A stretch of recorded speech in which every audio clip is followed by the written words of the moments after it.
Hello everyone, কেমন আছো তোমরা সবাই? আশা করি সবাই খুব ভালো আছো। তো আজকে আমরা চলে গিয়েছিলাম সায়েন্স সিটি। আর সায়েন্স সিটি গিয়েই প্রথমেই যে বোর্ডটা চোখে পড়লো, এই বোর্ডে লেখা আছে পৃথিবীর বেস্ট 15টা সায়েন্স মিউজিয়ামের মধ্যে কলকাতা সায়েন্স সিটিও রয়েছে।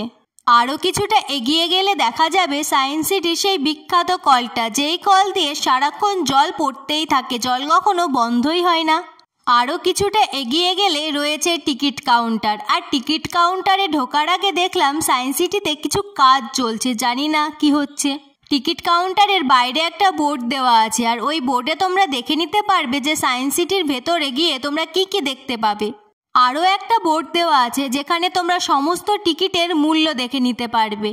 তবে তোমরা চাইলে কম্বো প্যাকেজটাও নিতে পারো, যেখানে সব রাইডসগুলো থাকবে আর দামটাও একটু কম লাগবে। তবে কম্বো প্যাকেজটা নেওয়ার আগে ওখানে জেনে নেবে যে আজকে সব রাইডস খোলা আছে কিনা, কারণ আমরা যেদিন গেছিলাম সেদিন সব রাইডস খোলা ছিল না, ওই হাতে গোনা কয়েকটাই খোলা ছিল। সায়েন্স সিটিতে তোমরা দুরকমভাবে প্রবেশ করতে পারবে, এক নর্মাল টিকিট কেটে আর দুই রোপওয়ের মাধ্যমে। বিজ্ঞান ও প্রযুক্তির সব আধুনিক ক্রিয়াকলাপ দেখতে হলে চলে আসতে হবে এই বিজ্ঞান মহলে। এখানে নানান ধরনের মজাদার অ্যাক্টিভিটি রয়েছে, যা ছোট থেকে বড় সকলেরই খুব ভালো লাগবে। সায়েন্স সিটি সকাল 10টাতেই খুলে যায়, তাই তোমরা যদি সমস্ত কিছু দেখতে চাও তাহলে সকাল সকাল চলে এসো, আর সকালের দিকে ভিড়টা একটু কমও থাকে। এবার আমরা চলে যাব সায়েন্স সিটির সব থেকে আকর্ষণীয় যে জায়গাটা, মানে টাইম মেশিন। সেখানে ছোটবেলা থেকেই তো ডোরিমন, ছোটা ভীম এইসব কার্টুনেই টাইম মেশিনটা দেখে এসেছি, আজকে প্রথমবার নিজের চোখে দেখলাম। টাইম মেশিনে চড়ার জন্য পার হেড 50 টাকা করে টিকিট। আমার পার্সোনালি খুবই ভালো লেগেছে, তোমাদেরও বলবো তোমরা যদি সায়েন্স সিটি যাও অবশ্যই টাইম মেশিনে চড়বে। এরপর আমরা 3D শোটা দেখার জন্য লাইন দিই। তোমরা একটু লক্ষ্য করে দেখবে যে আমাদের প্রতিটা জায়গাতেই লাইন দিতে হচ্ছে, তাই তোমরা হাতে একটু সময় নিয়েই আসবে সায়েন্স সিটি ঘুরতে। যদিও সায়েন্স সিটি সকাল 10টার সময় খুলে যায় এবং সন্ধ্যে 7টার সময় বন্ধ হয়, তাই সায়েন্স সিটি ঘুরে দেখার জন্য আমাদের হাতে অনেকটা সময়ই থাকে। আমরা যে 3D শোটা দেখেছিলাম তার নাম ছিল জঙ্গল সাফারি। যদিও তোমরা বাংলা, ইংলিশ, হিন্দি এই 3টে ভাষাতেই শোগুলো দেখতে পারবে, কিন্তু তার জন্য আলাদা আলাদা সময় থাকে।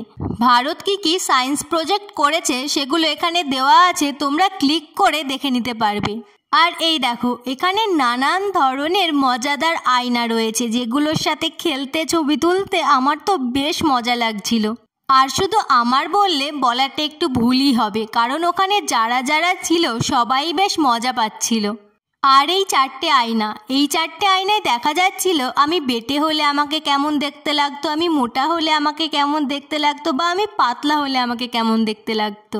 বাকি সব আয়নার থেকে এই 4টে আয়নাতে আমি বেশি মজা পেয়েছি।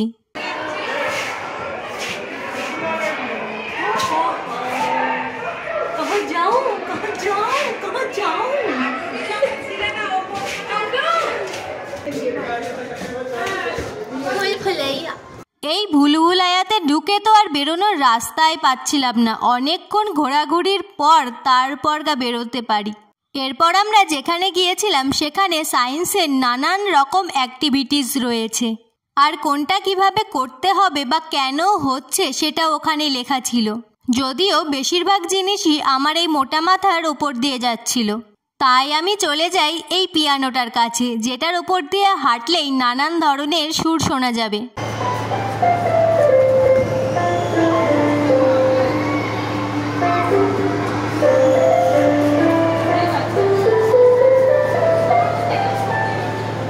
এরপর আমরা চলে আসি বাইরে, যেখানে নানান ধরনের মজাদার খেলনা রয়েছে।